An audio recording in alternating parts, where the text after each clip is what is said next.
I'm Hylander, and this is my channel, Hylander Extreme. Welcome to Subnautica Episode 3. This is going to be a really busy episode. Right now we're getting the radio transmission for the coordinates for LifePod 3. Alright, so what we're going to get today is the blueprints for a compass, a laser cutter, a mobile vehicle bay, stadium light, battery charger, propulsion cannon, picture frame, a captain's chair, a bench, the sea moth, a bioreactor, and then we're gonna get just parts of blueprints for the modification station and prawn suit. Alright, starting with LifePod 3. We're gonna get the modification, we're gonna get the mobile vehicle bay, and we're gonna get the compass, along with the PDA, of course, for the wreck. But yeah, the compass, and the mobile vehicle bay is, we can't have a sea moth without it. So that's gonna be really nice to have.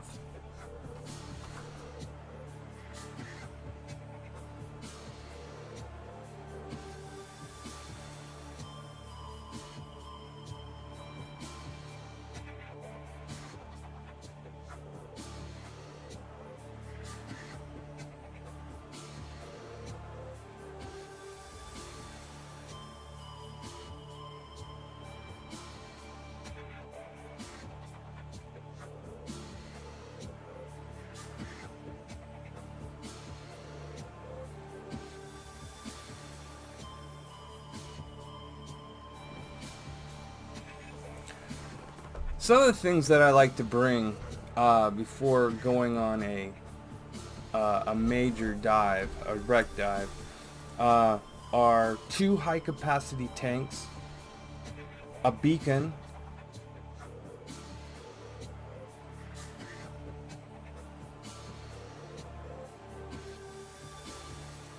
a lockbox, the Pathfinder, a grav trap,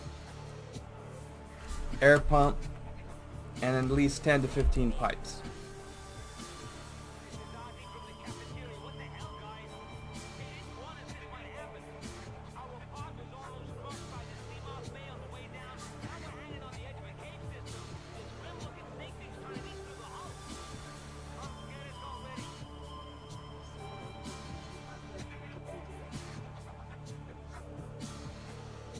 Alright, so guys, okay, so live pot 17, basically,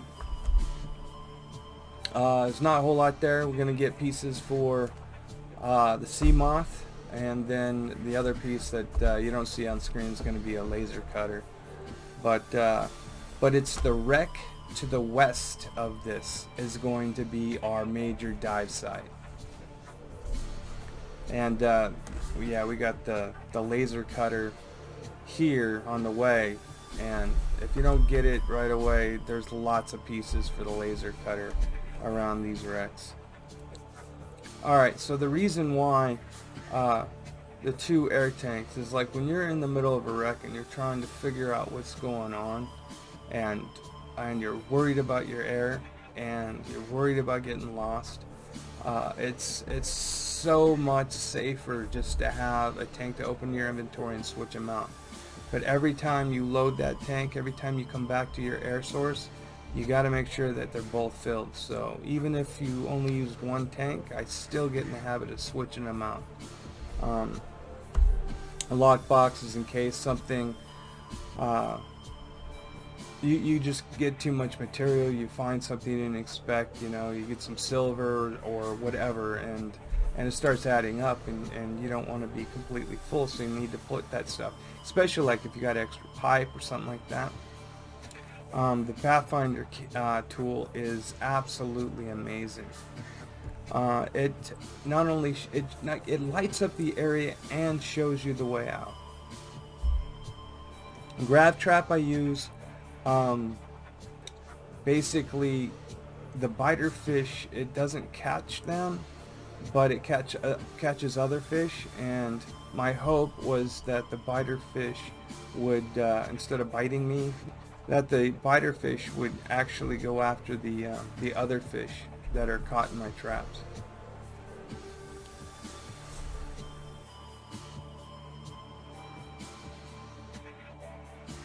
Another thing, I always like to put a beacon close to my air source, so I don't have to wonder, or where did I put that? I want to know exactly where I'm going to get my air. The Pathfinder tool is essential for driving on something that can get real complex, especially when you don't know what's here.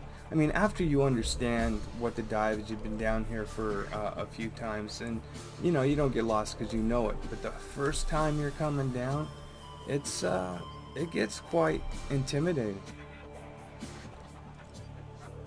Not only does the Pathfinder light up the area, it shows you the way out. It puts arrows.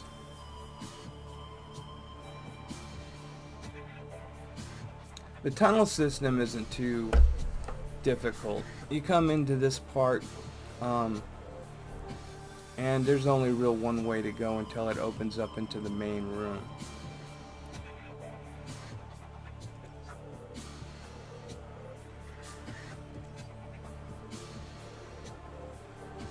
Alright, coming into this room, I call it the Red Room.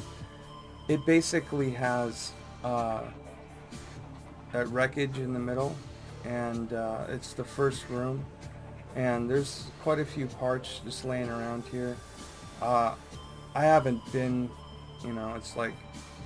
it's been forever since I've been in this wreck, so I was getting confused in which way everything was. Of course, after being down here for a while, I learned how and where everything is, but it's quite intimidating when you don't have a lot of air.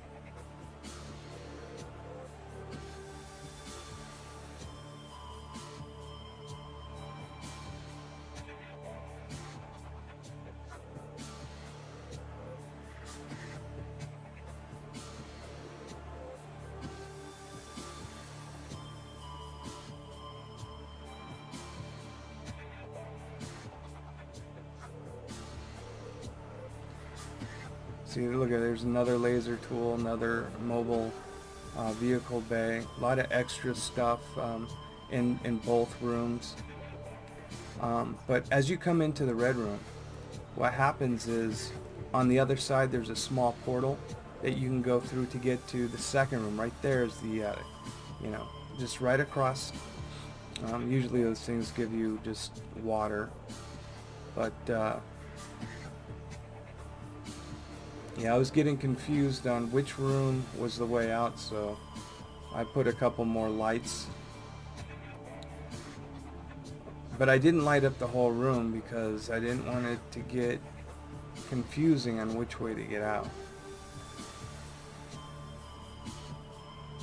So this, of course, is across from the opening that we came through to the Red Room.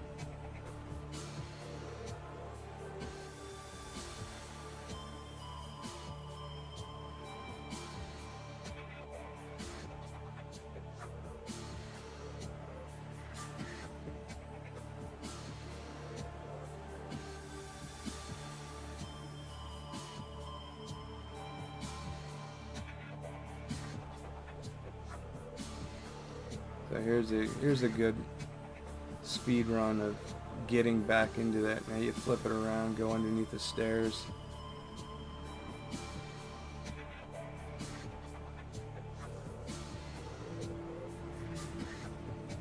Into the Red Room.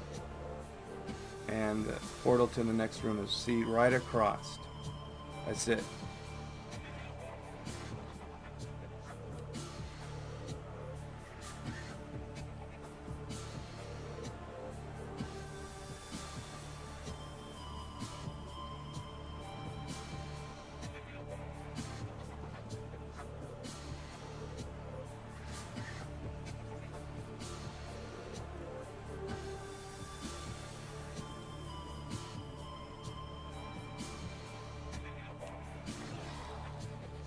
And yeah, we got our picture frame in here.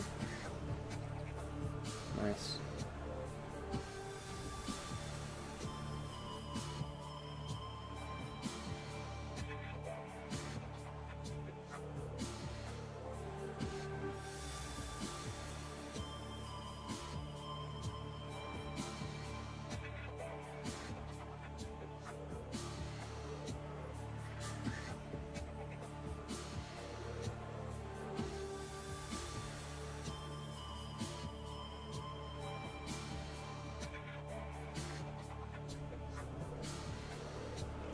Okay, as you come into the red room, immediately to your right, if you go into that corner, there's a door right here, and it needs to be repaired in order to open it. So you need to bring a repair tool.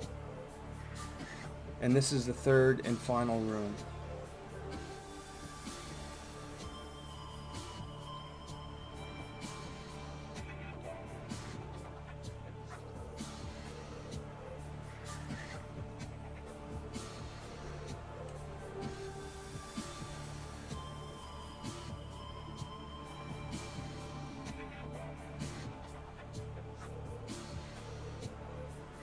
The other door doesn't work.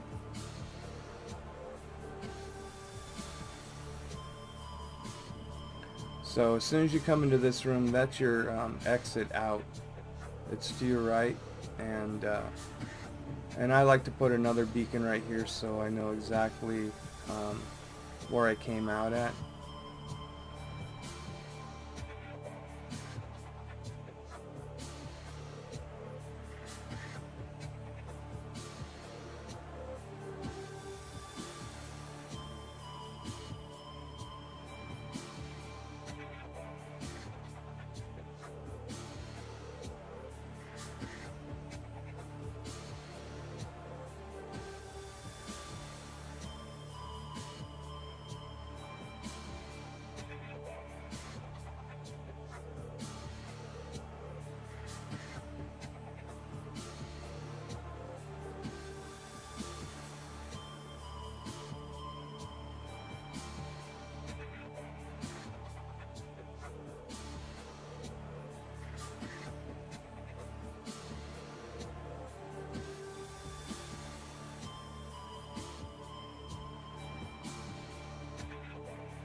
So here I basically rearrange my my mission.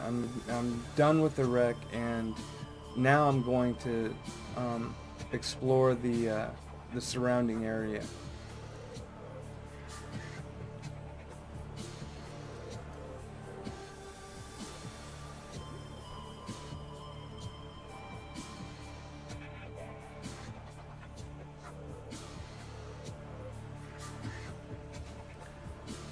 There's the blueprint for the sea moth.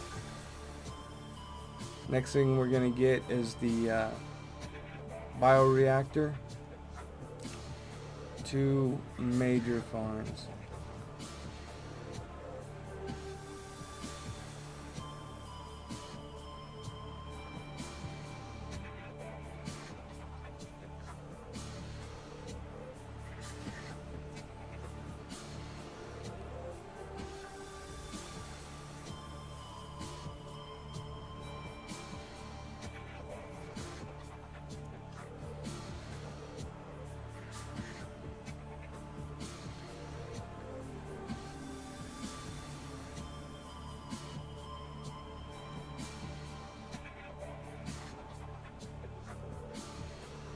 Alright, there is where the biter just took out one of the fish that got caught in my grab trap. For this, it actually did work. It seemed to work where the biters left me alone.